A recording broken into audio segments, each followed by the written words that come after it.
आती है। Very nice question. नींद ही नहीं आती है सर। देखिए बेटा, आपको पता है लकी पर्सन हो जो नींद नहीं आता भाई कि क्या एक लकी पर्सन स्टूडेंट्स भाई, को, गलत टाइम पे एक स्टूडेंट के लिए सुनिए, एक स्टूडेंट के लिए आपने सुना होगा सबसे इंपॉर्टेंट रहता है कि आपको ब्रह्मचर्य व्रत का पालन करना चाहिए। ठीक है, अगर आप नींद से बचना चाहते हैं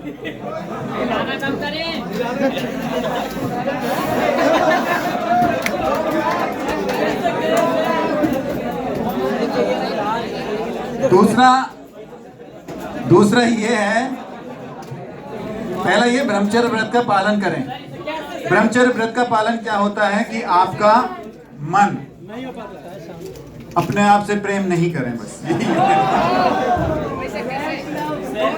आपको दूसरी चीज जो उसका ध्यान रखना है वो ये है कि आपको बहुत अलर्ट रहना है अपने पढ़ाई के प्रति। अलर्ट का मतलब समझते हैं आप? जैसे काग ध्यानम, बको चेष्टा, स्वान निद्रा, ठीक है, ये सारी चीजें। अरे उल्टा मतलब आप समझ रहे हो ना? काग चेष्टा, बको ध्यानम, स्वान निद्रा। अब ठीक है, ये फॉलो करनी है। चलिए मैं आपको तरीका बताता हूँ कि आप अपनी स्टडीज को कैसे बेहतर कर सकते हैं। देखिए, सबसे पहले होता क्या है कि हम जब मेहनत करते हैं तो हमारे सामने प्रॉब्लम ये होती है कि हम उसे लंबे समय तक कंटिन्यू क्यों नहीं कर पाते हैं। लंबे समय तक कंटिन्यू करने के लिए आपको 4 चीजें आना चाहिए लाइफ में। पहली बात ये है कि कोई भी चीज आप जो करते हैं, हमारी जो बॉडी होती है, ह्यूमन बॉडी जो होती है, वो रेस्ट्रिक्ट करती है उस चीज को जहां उसे इजी नहीं होता। यानी we always go for the easy thing. किसी भी चीज में मेहनत करनी है, आपका दिमाग लग रहा है, आपके दिमाग पे प्रेशर आ रहा है, तो आपकी बॉडी कहेगी इसे छोड़, कहां लगा है। लेकिन आपको उसी वक्त सोचना चाहिए कि अपने आप को मोटिवेट करना चाहिए कि अगर ऐसा हो रहा है इसका मतलब I am going in the right direction. जिस तरीके से हम जब एक्सरसाइज करते हैं तो लास्ट टाइम भी हमें और ज्यादा वेट उठाना होता है ना, तो क्या करते हैं हम? हमारी बॉडी को क्या प्रेशराइज करते हैं। उसी तरीके से हमें अपने माइंड को भी प्रेशराइज करना चाहिए। यानी जिस पॉइंट पे माइंड ये कहे कि अब नहीं पढ़ना है, उससे 5 मिनट तो और ज्यादा रोज पढ़ना ही चाहिए। उससे क्या होगा कि strength of your mind will develop. First thing. Second thing is this कि आप जब पढ़ रहे होते हैं तो आप कहते हैं ना कि मन नहीं लगता। उसका रीजन होता है कि आपको कुछ चीजें समझ में नहीं आ रही होती हैं। आप जब स्टार्ट करते हैं पढ़ना तो आपकी चीजें समझ में नहीं आती, तो आपको लगता है कि ये मुझे समझ में नहीं आ रहा। देखिए, आपको मैं बताऊं, बीइंग ए टीचर, अगर मैं भी आज किसी नई चीज को देखता हूं या पढ़ता हूं तो मुझे भी उसे समझने में टाइम लगता है। लेकिन उस चीज को मुझे कैसे हिप्स करना होता है, कैसे लर्न करना होता है, उसका तरीका ये होता है कि ब्रेक इट इन पार्ट्स। अगर कोई चीज आपको एक साथ बड़ी लग रही है तो आप क्या करेंगे, उसे छोटे छोटे अलग अलग पार्ट्स में ब्रेक करेंगे। जैसे आपको फिजिक्स में प्रॉब्लम आ रही है तो फिजिक्स में कॉन्सेप्ट होते हैं। जैसे आज हम बात करें तो आज हमने पढ़ाई की ग्रेविटेशनल फील्ड इंटेंसिटी की। अब आप चाहते हैं कि ग्रेविटेशनल फील्ड इंटेंसिटी का क्वेश्चन मेरे से कभी गलत नहीं होना चाहिए, तो आप क्या करेंगे, एक दिन में एक कंसेप्ट तो आप निकाल ही सकते हैं, उसको आपको अलग अलग टाइम में ब्रेक करना होगा। जैसे सबसे पहला करेंगे आप, फर्स्ट स्टेप होगा कि ग्रेविटेशनल फील्ड इंटेंसिटी की थ्योरी मुझे पढ़नी है। यानी जो भी आपको क्लास में पढ़ाया वो थ्योरी आपने एक बार पढ़ ली। उसके बाद आपने क्या किया, वही थ्योरी आपने मॉड्यूल में एक बार रिवाइज कर ली। ठीक है, फर्स्ट स्टेप। आपको इसमें थोड़ा बहुत याद रहेगा, कुछ याद नहीं रहेगा। उसके बाद क्या है कि आपने सिर्फ इसके लिए क्या किया, 10 मिनट का टाइम दिया, फिर आप अपने दूसरे काम करने लग गए, अपने बायो पढ़ ली या जो भी आपका टाइम टेबल उसके अकॉर्डिंग। फिर इन द नून यानी कुछ समय बाद फिर आपने क्या किया, एक पेन पेपर लिया और जो थ्योरी आपने पढ़ी है उसके कुछ पॉइंट्स आपको लिखने होंगे। जैसे अगर बात करेंगे gravitational field intensity is equal to force per unit mass, ये आपने लिख लिया। उसके बाद आपने लिख लिया कि इट्स ए वेक्टर क्वांटिटी, उसके डायमेंशंस यूनिट लिख लिए। ठीक है, उसके बाद आपको इसका एक जो फॉर्मूला है वो लिख लिया कि I is equal to F I M naught. उसके बाद आपने लिख लिया उसका कि G M upon R square minus R cap. ये इसका हो गया कंप्लीट। आप यहां तक पहुंच गए। आप जब इसको खुद लिखेंगे तो खुद आपको वो चीजें, कंसेप्ट है जो लर्न होना शुरू हो जाएगा। उसके बाद आपको क्या करना है, बस इतना ही करना है कि हाँ लिख लिया। फिर थर्ड फेज में आपको क्या करना है कि उसके एटलीस्ट 2 अच्छे क्वेश्चंस, जैसे हमने यहाँ किया न्यूट्रल पॉइंट वाला, एक हमने किया कि अर्थ और उसके बीच में कोई डिस्टेंस निकालनी है, किसी पॉइंट पे मुझे ग्रेविटेशनल फील्ड इंटेंसिटी निकालनी है, या फोर्स दे रखा है और ग्रेविटेशनल इंटेंसिटी पूछी है, तो ये ऐसे 2 क्वेश्चंस हमने सॉल्व कर लिए। ठीक है, ये करने के बाद वो सारी बुक्स रख दो और रात को सिर्फ 5 मिनट आप ये रखो कि यार ग्रेविटेशनल फील्ड इंटेंसिटी के बारे में मैं क्या क्या जानता हूँ। तो आपको क्या है कि ये पांचों चीज एक साथ फ्लैशबैक में आएंगी। जो चीज आपको नहीं समझ आई होगी आप क्या करेंगे, उसी वक्त उसको अपनी नोटबुक में देख लेंगे और इसी के साथ क्या आपका वो टॉपिक कंप्लीट हो जाएगा। नेक्स्ट डे आप दूसरा कोई कंसेप्ट लेंगे। इस तरीके से अगर आप पर डे एक कंसेप्ट भी लेते हैं तो मैं गारंटी देता हूं कि आपका कोई भी जो कंसेप्ट है वो नहीं रहेगा कि बिना छुए कि आप नहीं कर पाए। ठीक है। दूसरा ये होता है, ये किनके लिए कि जो बहुत ज्यादा अपना सीरियसली पढ़ाई कर रहे हैं। There are other type of person, वो इंटेलेक्चुअल ज्यादा होते हैं लेकिन पढ़ने में कम टाइम देते हैं। उनके लिए मैं बताता हूं कि उन्हें क्या करना चाहिए। हम अपना टाइम बेटा दूसरी चीजों में इतना वेस्ट नहीं करते जितना दूसरी चीजों से बचने में करते हैं। यानी ना तो हम वो चीज कर पाते हैं और ना ही उस चीज से बच पाते हैं। पहली चीज आपको यह है कि never feel guilty for what you are doing. जैसे सपोज कीजिए आपको ये लग रहा है कि यार मैं रोज शाम में 1 घंटा बाहर घूमने चला जाता हूं, उससे मेरा टाइम वेस्ट होता है, तो या तो आप जाइए मत, और जा रहे हैं तो never feel guilty for you are doing. आप ये मानिए कि हाँ मुझे जाना है तो मैं गया। उसके बाद आके हम ज्यादा टाइम किसमें वेस्ट कर देते हैं, पहले तो ये फील करते रहेंगे यार मैं गया ही क्यों था, मेरा टाइम वेस्ट हो गया, मेरे को पढ़ने में नहीं आ रहा। दूसरा ये कि जब आप पढ़ना शुरू करेंगे तो ज्यादातर स्टूडेंट की प्रॉब्लम रहती है बेटा कि जब वो पढ़ाई शुरू करते हैं तो उन्हें सब चीज ऑर्गेनाइज चाहिए। ऑर्गेनाइज इन द सेंस मेरे को पूरा चैप्टर की थ्योरी आनी चाहिए पहले, तभी मैं क्वेश्चन करूंगा वरना नहीं करूंगा। दूसरा ये है कि मेरा अगर एक भी टॉपिक या कॉन्सेप्ट छूट गया है तो मैं ये मान के बैठा हूं कि ये चैप्टर तो मुझे आता ही नहीं है।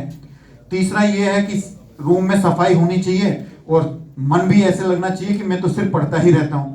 उससे क्या है कि हम ज्यादातर टाइम वेस्ट हमारा उसमें कर देते हैं, और उसमें करने से क्या होता है कि हम सिर्फ स्टार्टिंग करते हैं फिर छोड़ देते हैं, फिर स्टार्टिंग करते हैं फिर छोड़ देते हैं। मतलब 1-2 चैप्टर जो शुरू किए उनको जिंदगी भर पढ़ते रहते हैं, जो कि गलत है। फिजिक्स एक ऐसा सब्जेक्ट है जिसमें आप कहीं से भी उठा के पढ़ेंगे आपको पढ़ सकते हैं। ये कंसेप्ट गलत है कि नहीं आ रहा, हाँ उसमें कोई कंसेप्ट आ रहा है। जैसे मैंने अगर यहाँ पे पढ़ा, इसमें कोई वर्क का कंसेप्ट आया, कंजर्वेशन ऑफ वर्क का कंसेप्ट आया, तो मैं उसी वक्त एक दिन लेके उसको समझ सकता हूं ना। किस तरीके से, जो मैंने आपको बताया कि सुबह मैं वर्क की थ्योरी पढ़ लूंगा, दोपहर में मैं वर्क की थ्योरी को लिख के देख लूंगा और शाम में मैं उसके न्यूमेरिकल कर लूंगा। 10-10 मिनट 30 मिनट तो दे ही सकता हूं मैं एक चीज के लिए, तो मेरा वर्क का जो कंजर्वेशन वाला टॉपिक है वो ये लो भाई हो गया कंप्लीट। तो इस तरीके से क्या होगा आपका कि आपकी जो आदत है ना कि मुझे जो करना है शुरू से करना है वो हट जाएगी। आपको फाइट करना है when you are in the war. आपको बिल्कुल ऐसा नहीं है कि आपको लड़ने के लिए भेज दिया फिर आप कह रहे हैं कि नहीं नहीं हम नहीं लड़ रहे। आप तो पहले इधर सेना रखो, फिर हम इधर सेना बनाएंगे, फिर बीच में वो तुरतुरी बजाना, फिर हम ऐसे निकाल के फिर लड़ने जाएंगे। ऐसा नहीं होता। Right now you are in the war. अभी आप सब लोग हैं, यू आर एट वॉर। आप यहाँ पे लड़ रहे हैं अपने आप से और पढ़ाई के बीच में। अगर आप उससे जीत गए तो आपका क्या है, सिलेक्शन हो जाएगा। और आप ये मत सोचिए कि नहीं सारी चीजें ऑर्गेनाइज होंगी। कब होंगी ऑर्गेनाइज? सितंबर आ गया भाई, कब होंगी? नहीं होंगी। और एक चीज और आपको बता दूं कि दिवाली तक आपकी कंटिन्यूटी रही तो आपका सिलेक्शन पक्का। और अगर दिवाली तक आप कंटिन्यू नहीं रह पाए किसी कारण से तो फिर आप सिलेक्शन नहीं ले सकते, क्योंकि फिर क्या होगा, आपके ऊपर प्रेशर बढ़ जाएगा। जिस तरीके की बैट्समैन के ऊपर हो जाता है ना प्रेशर कि भाई मेरे को इतने रन बनाने हैं, वो प्रेशर फिर बढ़ जाता है। आपका कोर्स क्या है, लगभग 40% से ज्यादा कंप्लीट हो जाता है, आई थिंक अप टू अक्टूबर के फर्स्ट वीक तक। तो आने वाला महीना यानी ये सितंबर है और अक्टूबर है, ये क्या है, यही इंपॉर्टेंट महीने हैं। इसमें आपको करना क्या है कि आपको ये टारगेट बनाना है कि इस दिवाली पे जब मैं घर जाऊं या घर वालों से बात करूं तब मेरे अंदर ये होना चाहिए कि भाई यहां तक का जो काम है वो मैं कंप्लीट कर चुका हूं। उसमें कोई वो नहीं है, मेरा मॉड्यूल एटलीस्ट मॉड्यूल के क्वेश्चंस, मॉड्यूल की थ्योरी और जो आपके टीचर ने आपको पढ़ाया है, सिर्फ 3 चीज की कह रहा हूं मैं। पहला, जो टीचर ने आपको पढ़ाया वो कंप्लीट होना चाहिए। दूसरा, मॉड्यूल के जो क्वेश्चंस हैं वो कंप्लीट होने चाहिए। बस अगर ये आप कर पा रहे तब तक तो आप मानिए आप 650 प्लस में पहुंच गए, यानी आपके मार्क्स 650 से कम नहीं आने वाले हैं। और अगर ये मौसम भी बहुत अच्छा होता है, गुलाबी सर्दियां होती हैं इसमें, ठीक है, तो उससे क्या होता है कि हम डाइवर्ट भी रहते हैं। जितना अच्छा ये पढ़ने के लिए है उतना ही अच्छा ये बाकी चीजों के लिए भी है। तो वो बाकी चीजों से अपने आप को बचा के रखना ही आपका सिलेक्शन करवाएगा। और इसकी मैं गारंटी देता हूं कि अगर आपने एक बार सिलेक्शन ले लिया, मेहनत तो उसके बाद भी करनी है, पर तब कम से कम एक लेवल तो मिल जाएगा आपको। अभी आपको लोग क्या कहेंगे घर पे पता है, आवारा है, निकम्मा है, निठल्ला है, पैसे बर्बाद करके आ गया। एक तो ये, जैसे आपका सिलेक्शन होगा वो कुछ नहीं कहेंगे, अगर आप मेडिकल कॉलेज में 1 साल का आपका ड्रॉप भी लग जाता है तो अभी यूं कहेंगे कोई बात नहीं, डॉक्टर तो बन गया, कंपाउंडर तो नीरज हो रहा कम से कम। ठीक है, तो इसलिए आपको, और ये सिर्फ मैं आपसे फिर कह रहा हूं कि दिवाली तक का जो टाइम है ना, ये बहुत इंपॉर्टेंट है।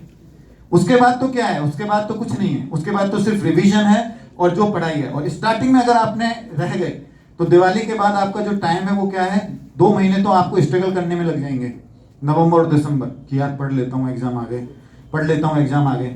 और वो नवंबर दिसंबर स्ट्रगल के बाद आपका क्या होगा, कुछ समझ में नहीं आएगा, और जो नहीं समझ में आने की वजह से वो नवंबर दिसंबर का और छूट जाएगा।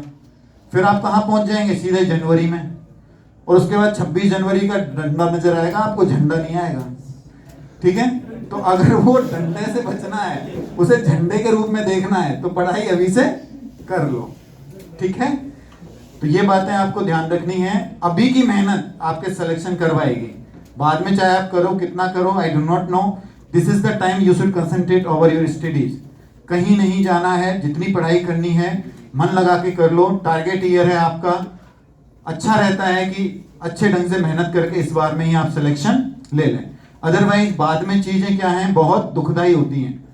और वो सिलेक्शन भी क्या सिलेक्शन यार, जो इतना दुख देके मिले कि 2-3 साल यहाँ रगड़ लिए फिर सिलेक्शन मिल रहा है, तो उसमें मजा भी नहीं है।